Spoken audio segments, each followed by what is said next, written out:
Salaamu calaykum sheekadayna maanta waxay ku saabsan tahay qoyskan ayaa waxay lahaayeen laba gabdhood oo mataana ah. Labadaa gabdhood mid ka mid waxay ahayd mid aad loo kulkuliyo haddii ay wax yar dareemto xilliyada kuleelka waxay ahayd mid biyaha barafka ah meel loogu riday ku cararta. Markay aragtay inayna biyihii meesha ku jirin waxay u tegi jirtay walaasheeda kale u shaqayn jirtay. Markaasay ku odhanaysay nayaa adiga cabay soo maha biyahaygii barafkii aan meesha dhigtay maxaad iga cabtay ma adiga ayaa markii horeba ii soo daray markaas aqsuuriyahaygii barafkii waan haraadigaasii kudhayn jirnay helanasada aniga aniga ayaa soo daray hey soo qaboonasho dhan ayaan isloosuni qaboojin doona aniga ayaa kaasin hintay biyahaad rabti soo qaboojiso laakiin kayga hayga taafsad iminkana orod ii soo dar intaanan hooyo kuu sheegi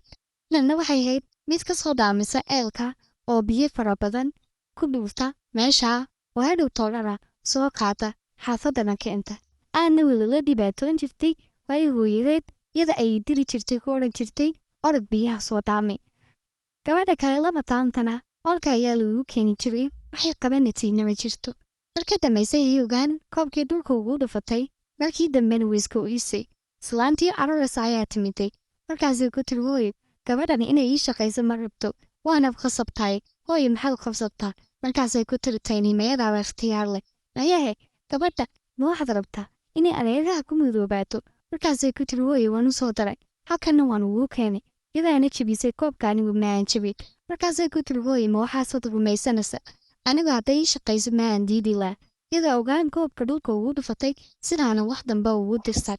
anti markii dambe sixun ayay gabadhii u garaacdo waxay ku tiri gabadha maalin dambe lama hadli kartid gabadhani waxay ahayd gabadha ay xaafadani ka dhigteen jaariyad aadiya gabadha markii dambe waxaa soo galay guriga aabbaheedu sida alaab fara badan yada maa uu soo maray iyadoo mabaxa ku jirta laakiin way ka dabaqaylis waxay ku tiri aabo maxaad maanta noo sidaa waa maxay waxaan faraha badan leh aad guriga ku soo wadaa damuu hadlin qolkii ayuu galay gabadhiisiina waxa uu tusay alaabta u keenay iyad waa ay kasoo gaba gashay waxayna ku tiri aabo aniga intaydii isii hablaaye toob qurux badan baad u keentay aniguna waxaa rabaa inaan toob qurux badanaan xidho markaasuu guuri adiga maxaa lacagta lagaaga khasaarinaya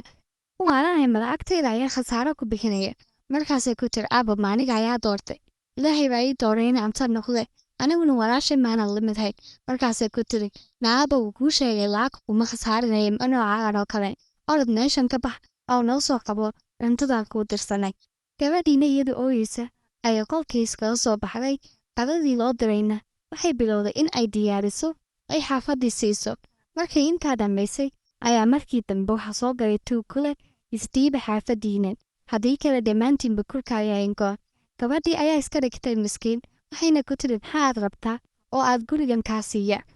isaguna waa uu qabsaday xaafadii oo dhanna uu iskugu yeedhay xuguuri ama gabadhanan dilaya ama lacag ayaad siinasid dhammaantoodba waaya qosleen waxayna ku yidhaahdeen diin waayo anigu way daba joogtaa gabadhii aan jeclaa aan ku dadaali jiray tan anigu waxba uma haysaba ninkii markii dambe waxa uu ku yidhi lama iyaarayo run ayaan sheegaya ee lacagta keenay baanin ku yidhi gabadhan haddii kale waa aan dilaya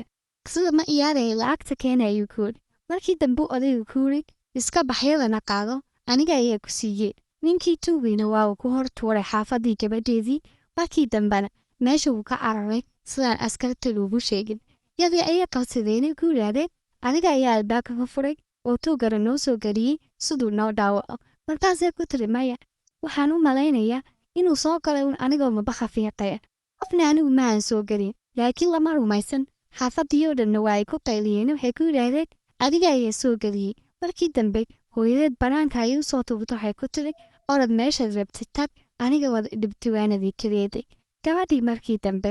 roobab ayaa ku dahay fara badan xaafadii iyadoo hortaagan oo rajo unka qabtay in ay hooyadeed ka furto laakiin markii hooyadeed ka furi weyday gabadhii meeshii waa iskaga carartay waxayna araraysay maalmadan ilaa markii dambe ay ka fogaatay in fara badan xaafadoodii waxaynay tagtay magaalo kale iyadoo soconaysa iyadoo daalan ayaa markii dambe waxay soo gashay gurigii gabadh ayaa joogta waxayna ku tiri aad bad u daalantee musocod ayaad ka timiday maxaanad cabaysa gabadhii waxay ku tiri cunto gaajo ima hayso laakiin waxaa rabaa meel aan jiifsado oo aan kaga raysto barafkan dhex socday intaa cisho markaasay gabadhii ku tiri waayahay waxba ha iska dheedid anigay la joog ilaa inta taalisid meel aad degan tahay laakiin waa maxay sababta laguu soo saaray? Markaasay ku tiri, hooyaday ayaa i soo tuurtay, waxayna moodaysaa inaan tuug si ogaana ugu soo geliyey, anigana tuuga kama aan furinay albaabku waa u furnaa. Inta badankana waxaa laygu soocaa midabkayga. Markaasay ku tiri, midabku maxaa u sheega? Midabku Ilaahay kuu dhaliyay ayaa qurux badan. Badhigani wax laga dhaadhiciyey ee ahayd waxay ku tiri maya ma qurux badna, balno anu waan u eegahay daawo, qof ii raba ma jirto, ee haddaad wax ii qabanaysid midabkaa isii ay dadku leeyihiin. Markaasay ku tiri waayahay, laakiin anigu waxaan hubaa inuu midabkaagu aad u qurux badan yahay, aanad waxba u baahnayn. Gabadhii markii dambe ti walaasheedoo kale ayaa laga dhigay. Markaasay ku tiri aad ayaan u qurux badnaaday, wax ma kaa codsadaa? Hooyaday iyo aabbahay ayaan ku noqonaya, waxaana eegaya sida ilala dhaqmaa, waanan kuu soo noqon doonaa. Gabadhii way ka ogolaatay, meeshiina waa ay ka soo baxday gurigii, waxaynay timiday gurigii hooyadeed. Markay arkeen aabbaheed iyo hooyadeed waa ay yaabeen, waxay garteen wejigeedii. Markaasuu markii dambe iska hubsatay walaasheeda ku tiri yaa aad tahay, maxaad rabtaaba, maxaad noogu timiday gurigan? Markaasay ku tiri hablaaye ma xasuusatid? Hablaaye ayaa nahay, waxaanan in ogahay inaad midab aabad tiidiid, aniguna wixii maanta ka dambaysa hay sheeganina. Waxay nagu tagtay gabadhii, wayna u shaqayn jirtay. Gabadhuna waxay ahayd gabadh si fiican ula dhaqanta, oo si fiicanna u haysa. Islaantii markii dambe gabadhii kale ayay ku bilowday inay si hooyadana ula dhaqanto, ay mar walba ku tiraahdo naya walaashaa way tagtay,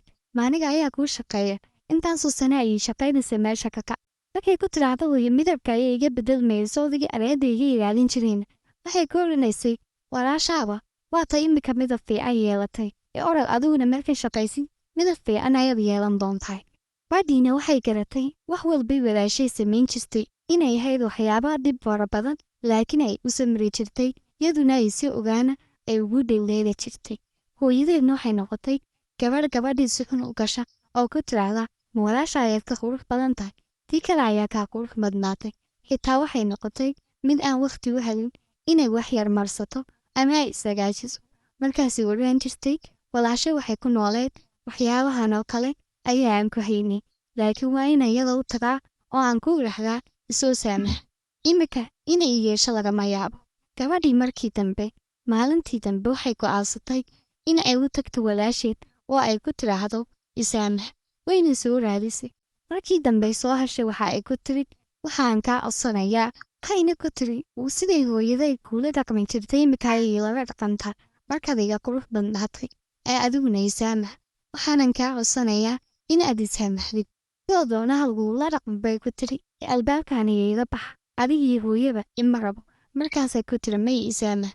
waxaan rabaa inaan aniga hooyo iskaga imaado, waayo waxaan oo dhan bayada ayaa markii horeba i aaminsiisay. Markaasay ku tiri ka waran haddii aad nala joogtid, waayo hooyo weligaa kamid badbaadis siday dadka u galayso, siday u silcinayso. Markaasay ku tiri waayahay, waan ogolahay, waxaanan bartay cashar inuu qof walba siduu Ilaahay kugu dhaliyey uu ku qurux badan yahay.